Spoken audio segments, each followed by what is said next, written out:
Magandang araw, Malacanang Press Corps. Nananatiling masigla ang ugnayan sa pagitan ng Pilipinas at ng Iran. Ito ang binigyan diin ng administrasyon ni Pangulong Ferdinand R. Marcos Jr. sa gitna na nagpapatuloy na kaguluhan sa Middle East.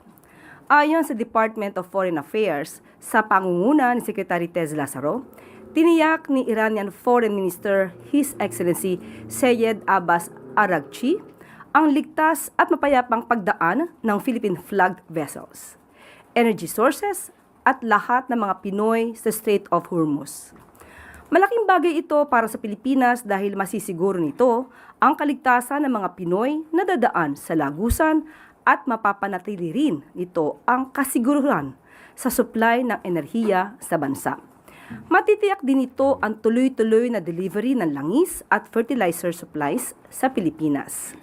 Sa gitna ng kaguluhan, nananatili pa ring on top of the situation ang pamahalaan upang masiguro ang kapakanan ng taumbayan.